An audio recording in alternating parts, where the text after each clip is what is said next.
পর্যায়ে রেখে পর্দা রেখে বের হয়। এখানে হাফ প্যান্ট চলে না। পরিষ্কার কথা, এই পুণ্যভূমিতে কনসার্টের নামে অশ্লীলতা চলতে পারে না। মনে করেছেন প্রিন্সিপাল হাবিব নেই, এখনো আল্লামা জিয়াউদ্দিন আছেন, এখনো প্রিন্সিপাল হাবিবের চেতনা আছে। পরিষ্কার ঘোষণা, যদি পুণ্যভূমি সিলেটকে অশ্লীলতায় পরিপূর্ণ করতে চান, গণতন্ত্রের প্রেতাত্মা হিসাবে কাজ করেন, আমরাও শাহজালাল হয়ে রাজপথে নামব। জেনে রাখবেন, শাহজালাল রহমতুল্লাহ আলাইহি ওই সিলেটের ভূমিতে শুধু জায়নামাজ মিসওয়াক নিয়ে আসেননি, তলোয়ার নিয়ে এসেছিলেন। আমাদের বাধ্য করবেন না।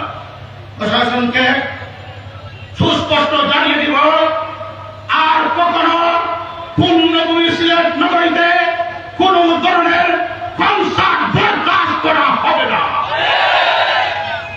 2 নম্বর, আমার আপনাদের প্রতি আহ্বান, হযরত শাহজালাল রহমাতুল্লাহ আলাইহি মাজারের পাদদেশে দাঁড়িয়ে আমি এই কথাই বলতে চাই, শাহজালাল রহমাতুল্লাহ আলাইহি সহ 360 ওনার কাছে আমরা ঋণী।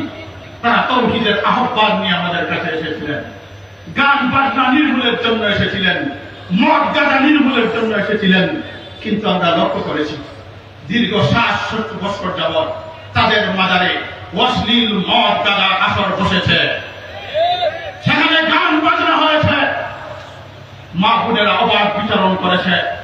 আলহামদুলিল্লাহ, বিগত বিপ্লবের পর হযরত শাহজালাল রহমাতুল্লাহ তাওহীদি কাফেলার মাধ্যমে আমরা ওই অঞ্চলের মানুষের সাথে দাওয়াতি কাজ চালিয়েছি। মাজার কমিটি সহ বিগত উরুসে কোনো উরুস পালন করা হয় নাই, সেখানে কোনো গান বাজনা হয় নাই। বৃহস্পতিবারের পরিবেশ, মাজারের পবিত্র পরিবেশ ফিরে এসেছে।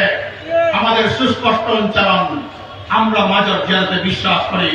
আজ আমরা মাজার যারা ভাঙতে চায়, আমরা তাদের হাত ভেঙে দিব, কিন্তু মাজারের পবিত্রতা আমরা রক্ষা করে ছাড়ব। আমরা আজকের সমাবেশ থেকে সুস্পষ্ট উচ্চারণ করব, শাহজালাল কোরআনের বাজার অপবিত্র করার জন্য যে হাত বাড়বে সেই হাত ভেঙে দেওয়া হবে। 3 নম্বর, আমার একটি দুঃখের কথা, এখানে আমাদের সাবেক মেয়র জনাব আরিফুল হক চৌধুরী সাহেব বসে আছেন।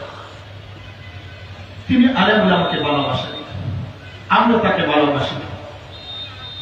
এই যে আপনারা লক্ষ্য করেছেন 64টা পয়েন্টে, সেখানে